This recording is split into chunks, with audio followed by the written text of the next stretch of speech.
Fait étonnant. Cet oiseau pèse 22 kg et sait voler. Pour s'envoler, il lui faut une course d'élan d'environ 40 mètres, comme un avion de guerre surchargé, et au printemps, il se retourne littéralement, se transformant en un énorme boulet de neige ondulant. Voici la droue. Aujourd'hui, nous examinerons 13 des oiseaux les plus incroyables de la planète. Des créatures ayant vaincu une armée de mitrailleuses, jusqu'à celles capables de tuer un lion d'un seul coup de patte. Mais d'abord, revenons à la droue. Elle fait partie des oiseaux volants les plus lourds du monde. Le poids des mâles adultes peut atteindre 19 kg, voire 22 kg, avec une envergure jusqu'à 2,50 m. Pour tout être volant, ce poids représente un seuil critique. Du point de vue aérodynamique, la droue est à la limite du possible, car la charge spécifique sur ses ailes est colossale. Pour prendre de l'altitude, cet oiseau doit effectuer une course de 30, voire 40 mètres, strictement contre le vent. Son décollage rappelle l'accélération d'un avion de transport militaire lourd, chaque battement d'aile exigeant une tension maximale. L'anatomie de la droue recèle des secrets étonnants. Contrairement à la plupart des oiseaux aquatiques et terrestres, elle ne possède pas de glande uropygienne, celle qui sécrète un secret gras pour enduire les plumes et les protéger de l'humidité. Si, à l'automne ou en hiver, après une pluie glaciale, le froid frappe brutalement, les plumes humides de la droue se couvrent instantanément d'une croûte de glace. Ils perdent alors la capacité de voler et deviennent proie facile des prédateurs des steppes. La véritable métamorphose de la droue survient au printemps, pendant la saison des amours. Les mâles se rassemblent sur des zones spéciales de la steppe, appelées takoviszcze, pour offrir un spectacle. Pour attirer les femelles, le mâle déforme littéralement son corps.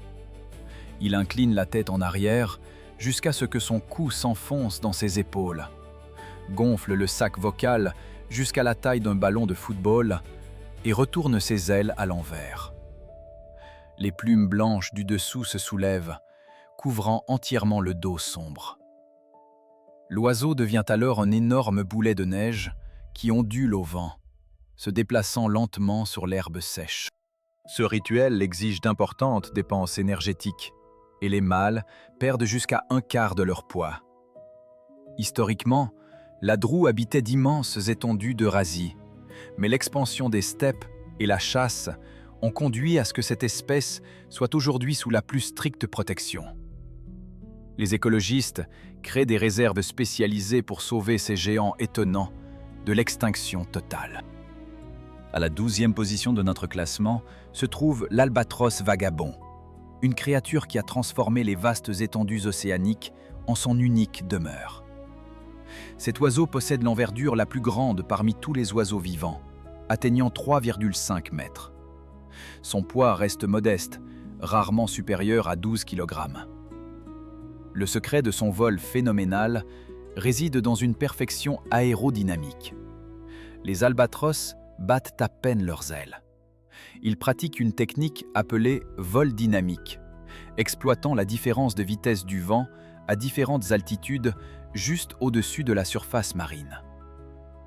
En glissant sur les courants d'air, l'albatros monte jusqu'à 15 mètres, saisissant le vent fort, puis descend en douceur vers les vagues, convertissant l'énergie cinétique en vitesse. Ce cycle se répète sans interruption, lui permettant de parcourir jusqu'à 1000 km en une journée, en dépensant moins d'énergie que s'il restait simplement posé sur l'eau. Les biologistes ont découvert un mécanisme anatomique unique dans les articulations de l'épaule de l'albatros, un verrou tendineux spécial. Lorsque l'oiseau étend complètement ses ailes, ce verrou les maintient en position ouverte, déchargeant les muscles du thorax. Grâce à ce dispositif, l'albatros peut garder ses ailes déployées pendant des heures sans fatigue. Un autre fait remarquable est sa capacité à dormir en plein vol. Des études ont montré que les hémisphères cérébraux de l'albatros s'alternent dans le sommeil, lui permettant de contrôler le vol et de garder l'équilibre même en état de repos. L'albatros vagabond possède également un odorat extraordinairement développé, ce qui est rare chez les oiseaux. Il capte l'odeur du méthylsulfure, composé chimique libéré par le plancton microscopique lorsqu'il est consommé par le krill. Cette odeur signale la présence de nourriture à des dizaines de kilomètres. Le cycle de vie de ces géants impressionne également. Ils sont monogames et forment des couples à vie, pouvant durer plus de 60 ans. La femelle pond un seul œuf tous les 2 ans. La période d'incubation s'étend sur 80 jours. Ensuite, les 2 parents nourrissent le poussin pendant 1 an avant qu'il ne s'aventure dans son premier voyage autonome qui dure plusieurs années sans jamais toucher terre ferme. La 11e ligne nous élève au sommet des Nouvelles Terres, où règne le Condor des Andes. Ce rapace majestueux incarne la puissance brute de la nature sauvage d'Amérique du Sud. Son poids atteint 15 kg et l'envergure de ses ailes dépasse 3 mètres, couvrant une surface supérieure à 3 mètres carrés. Il vit comme charognard suprême, planant au-dessus des profonds canyons et de la chaîne escarpée des Andes. Habiter à plus de 5000 mètres d'altitude exige une endurance colossale et des adaptations physiologiques spécifiques. Des recherches récentes menées par des scientifiques britanniques ont montré que les condors sont les oiseaux les plus économiques en vol. Lors de longs trajets, ils battent des ailes seulement pendant 1% du temps total. Le reste du temps, ils planent, glissant d'un courant ascendant à un autre. Le condor possède une tête et un cou totalement dépourvus de plumes, recouverts de plis de peau. Sous le rayonnement ultraviolet intense des hautes latitudes et le contact constant avec des restes organiques, l'absence de plumage empêche les infections bactériennes. Cette peau nue joue aussi un rôle crucial dans la thermorégulation. Les vaisseaux du cou se dilatent ou se contractent, permettant de dissiper la chaleur lors d'efforts intenses ou de la conserver face au vent glacial des montagnes. Historiquement, le condor des Andes tenait une place sacrée dans la mythologie des peuples autochtones d'Amérique du Sud. Les Incas croyaient qu'il était le messager entre le monde des dieux et celui des hommes, capable de transporter les âmes des ancêtres décédés vers les sphères supérieures. Ces oiseaux affichent une hiérarchie sociale étonnante. Les mâles les plus expérimentés et les plus grands mangent toujours en premier, tandis que les jeunes attendent patiemment leur tour à distance sécurisée. Le condor se reproduit très lentement, ne pondant qu'un œuf tous les 2 ans, ce qui rend sa population extrêmement vulnérable au changement de l'écosystème provoqué par l'activité humaine. À la 10e ligne de notre liste apparaît une créature dont l'apparence gracieuse évoque pureté, fidélité et inspiration poétique. Mais sous ce masque élégant se cache l'un des oiseaux aquatiques les plus lourds et les plus agressifs, le cygne à bec pointu. Les mâles adultes peuvent peser 15 kg et mesurer jusqu'à 160 cm. Leurs ailes sont de véritables armes. Les os du poignet sont épaissés et reliés à une puissante musculature thoracique. Un coup d'aile équivaut à une matraque lourde, capable de provoquer de graves fractures chez de petits mammifères ou de profondes hématomes chez un adulte humain. Au Moyen Âge, en Angleterre, ces cygnes étaient considérés biens royaux. Toute atteinte à leur intégrité était passible d'une sanction sévère. Ces lois reflétaient la fascination médiévale pour la noblesse animale. Pendant la période de nidification, leur comportement change radicalement. Le cygne défend jalousement un rayon d'une centaine de mètres autour de son nid. Face à une menace, le mâle lève ses ailes, arque le cou et pousse un sifflement strident, rappelant le sifflement d'un serpent. Si l'avertissement échoue, il fonde sur l'adversaire, développant sur l'eau une vitesse impressionnante grâce à de puissantes propulsions de ses pattes dont la forme en palette agit comme un moteur. Les archives rapportent des cas tragiques. En 2012, aux États-Unis, dans l'Illinois, un gardien de résidence faisait le tour d'un étang en kayak. Un cygne en pleine nidification a attaqué le kayak, l'a renversé et a continué à frapper le plongeur, l'empêchant de remonter à la surface et d'atteindre la berge, ce qui a entraîné la mort de la victime. L'enquête a confirmé que la morsure n'était pas en cause, mais la force de l'impact du corps de l'oiseau a suffi à asphyxier la victime. Ce volatile ne connaît pas la peur et défend son territoire jusqu'à son dernier souffle, obligeant tout intrus à quitter rapidement les eaux. Le 9e rang nous conduit aux embouchures marécageuses des rivières et au lac d'eau douce où vit le pélican frisé. Ce fossile vivant, dont les ancêtres parcouraient les étendues aquatiques dès l'Oligocène, il y a environ 30 millions d'années. Le pélican frisé impressionne par ses dimensions. Son corps atteint 180 cm, son poids tourne autour de 15 kg. L'élément anatomique le plus remarquable est son gigantesque bec d'1 demi-mètre, sous lequel se trouve une poche d'ulaire élastique capable de contenir plus de 13 litres d'eau, fonctionnant comme un filet de pêche efficace. Mais ce n'est pas seulement un paisible mangeur de poissons, c'est un prédateur calculateur et très vorace. Son régime inclut non seulement des poissons, mais aussi d'autres oiseaux. Dans de grands parcs européens, les scientifiques ont observé à plusieurs reprises des pélicans frisés capturant et avalant entiers des pigeons adultes, des canards et même des avocettes. La chasse se déroule sans pitié. Le pélican s'approche discrètement de la proie posée sur l'eau ou au bord, effectue un plongeon fulgurant avec son bec, saisit la victime avec l'eau, ouvre légèrement le bec pour évacuer l'excédent, presse la proie contre le sol ou la serre dans la poche, la prive d'oxygène, puis, par un mouvement lent et ondulant du cou, l'avale entièrement. Les parois élastiques de son œsophage lui permettent de faire passer des objets dépassant la largeur de sa tête. On peut parfois voir, à travers la fine peau de son cou, les mouvements désespérés d'une proie encore vivante, descendant lentement dans l'estomac. En 8e position se trouve le marabu africain, surnommé le fossoyeur de la savane à cause de son apparence singulière et de ses habitudes nécrophages. Bien qu'appartenant à la famille des cigognes, il ne possède pas la grâce de ses cousins. Il mesure environ 1,50 m, pèse près de 9 kg et a une envergure d'environ 3 mètres. Son dos et ses ailes sont recouverts de plumes d'un noir d'encre, tandis que la poitrine et l'abdomen restent d'un blanc sale.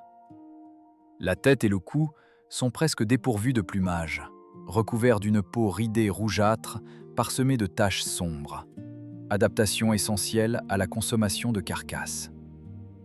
Le marabout joue un rôle sanitaire crucial dans les écosystèmes africains.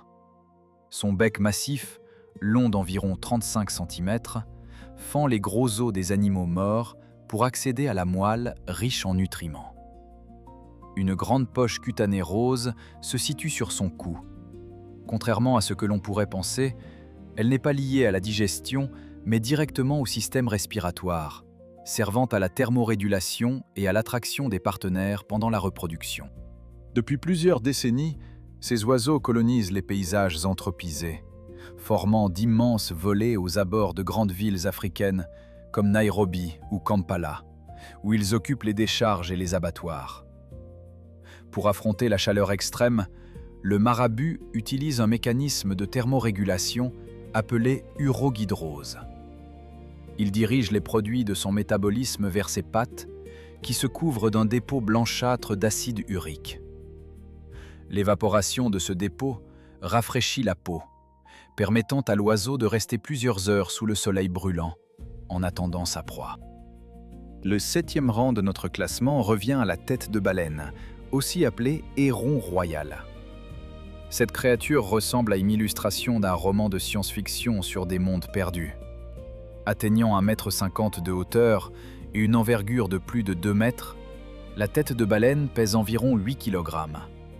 Son trait le plus caractéristique est son bec massif, dont la forme rappelle la chaussure en bois d'un fermier néerlandais.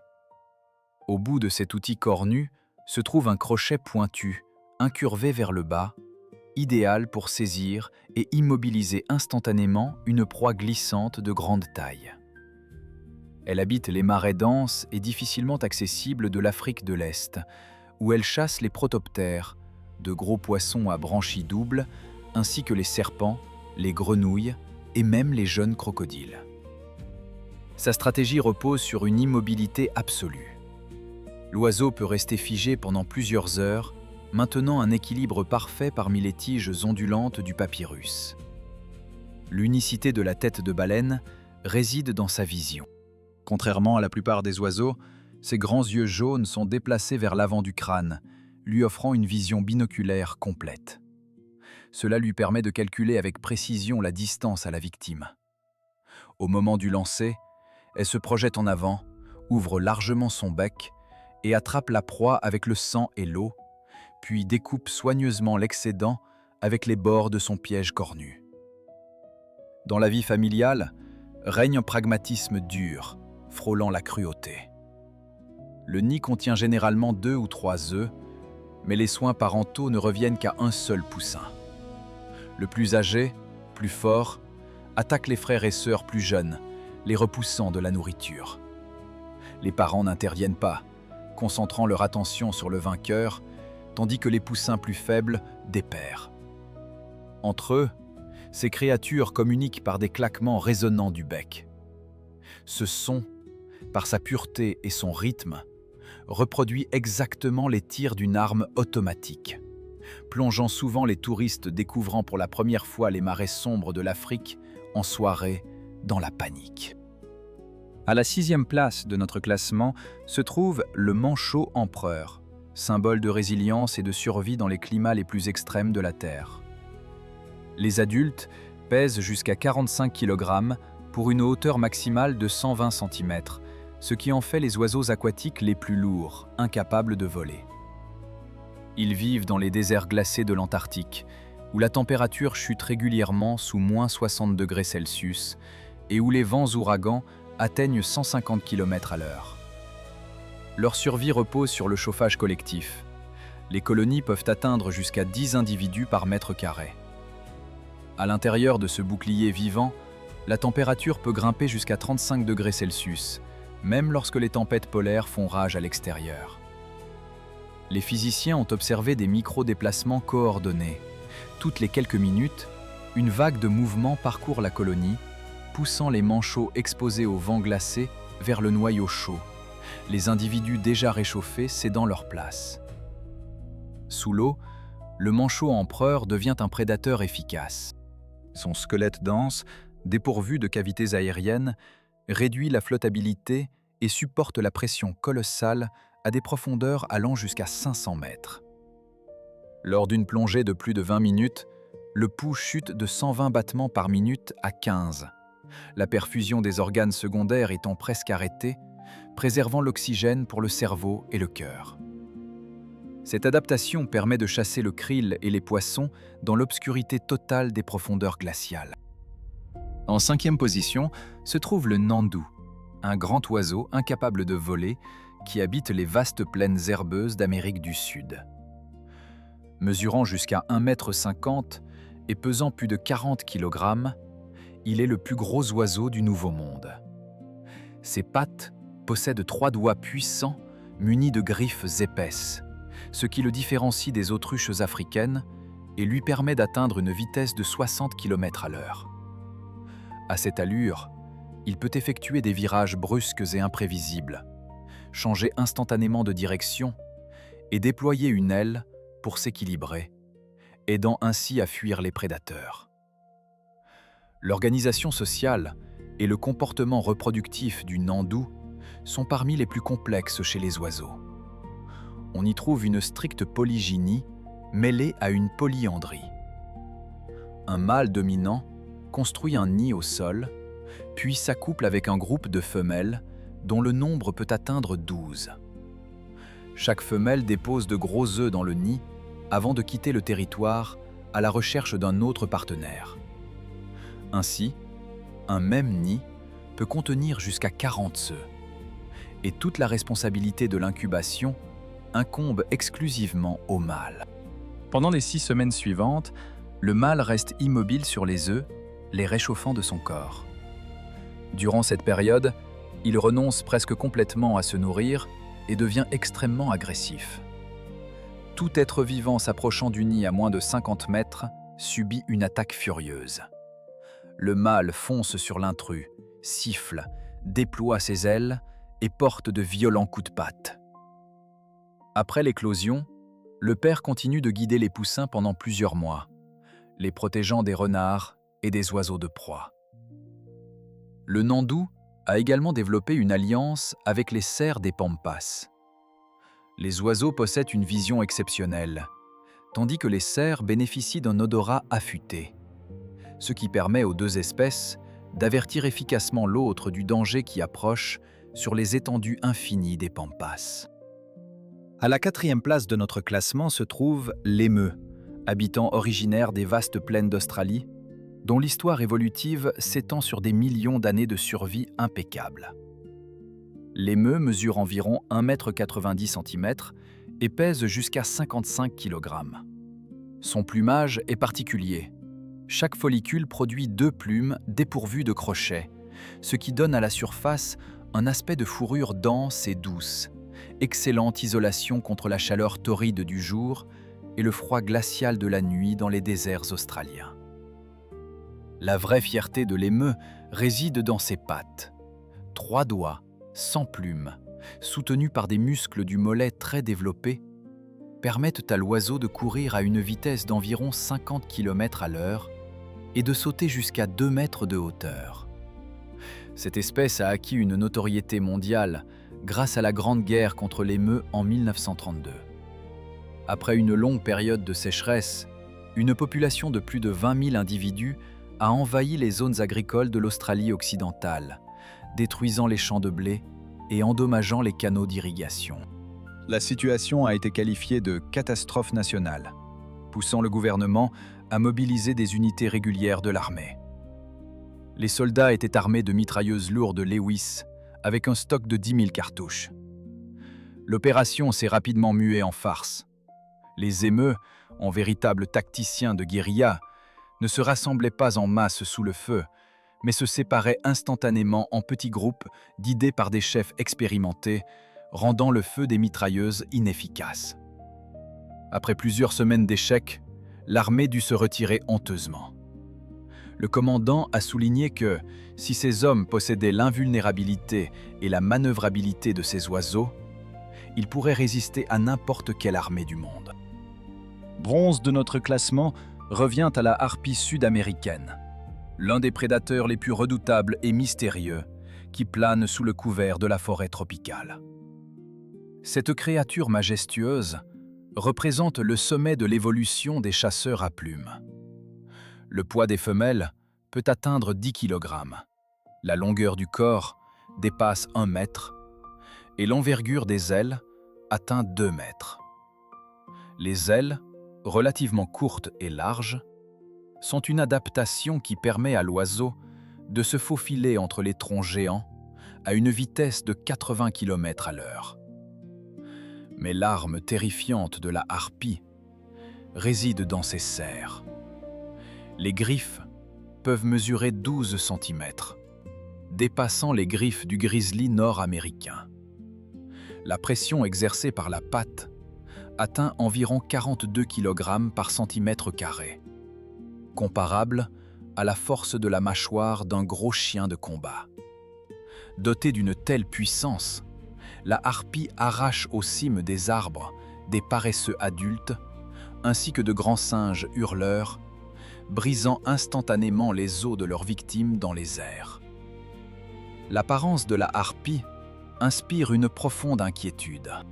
Au sommet de sa tête se dresse une crête double de plumes qui se lève lorsqu'elle écoute les bruissements de la forêt. Un disque facial circulaire, formé de fines plumes rigides, agit comme un sonar acoustique, canalisant les ondes sonores vers les ouvertures auriculaires, rendant son ouïe aussi fine que celle de la chouette arctique. La posture verticale du corps et le regard immobile de ses grands yeux sombres confèrent à la harpie une ressemblance avec l'homme vêtu d'un costume d'oiseau détaillé. Cet effet visuel crée la sensation d'une présence intelligente, silencieuse, qui vous observe depuis la pénombre verdoyante de la jungle amazonienne. En deuxième place, le casque-porteur, le casoar. Cette créature est le rappel vivant le plus proche de l'époque où les dinosaures carnivores dominaient la Terre. Vivant dans les forêts tropicales denses de la Nouvelle-Guinée et d'Australie, le casoar atteint un poids de 85 kg pour une taille maximale d'1,80 m. Son corps massif est recouvert de plumes dures, noires brillants, semblables à du fil de fer ou à une crinière rugueuse, protégeant l'oiseau des épines et des branches du sous-bois lorsqu'il court rapidement. Sur son cou nu, d'un bleu céleste, pendent des excroissances rouge vif, tandis que sa tête est couronnée d'un imposant casque osseux, une structure spongieuse recouverte d'une épaisse couche de kératine. Ce casque fend de la végétation dense et agit comme résonateur, captant les signaux infrasoniques que les casoars utilisent pour communiquer sur de longues distances à travers la forêt. Le danger principal du casoar réside dans ses pattes. Le deuxième doigt de chaque patte à 3 doigts porte une griffe droite et terriblement affûtée, d'une longueur pouvant atteindre 12 cm. Territorialement irritable et imprévisible, le casoar passe immédiatement à la défense dès la moindre tentative de rapprochement. Il peut sauter verticalement d'1,50 m, assénant des coups puissants du dessus vers le bas. Le coup de patte d'un casoar peut percer un habit protecteur, infliger des blessures profondes et entraîner la mort instantanée, même d'un grand prédateur. En Australie et en Nouvelle-Guinée, plusieurs centaines d'attaques de ces oiseaux sur humains et animaux domestiques ont été enregistrées, nombre d'entre elles étant fataux. Pour cette raison, le Guinness Book of Records a classé le casoar comme l'animal à plumes le plus dangereux de la planète, dont le contact représente une menace colossale pour la vie humaine. Lors de notre classement, première place triomphale revient à l'autruche africaine. Ce titan indiscutable de l'avifaune dépasse toutes les espèces modernes par sa masse, sa hauteur et sa force physique. Un mâle adulte peut atteindre 150 kg pour une hauteur de 2,70 m. Ces dimensions le rapprochent des grands théropodes, parfaitement adaptés aux savanes arides et aux semi-déserts d'Afrique. Les autruches ont perdu la capacité de voler il y a plusieurs millions d'années.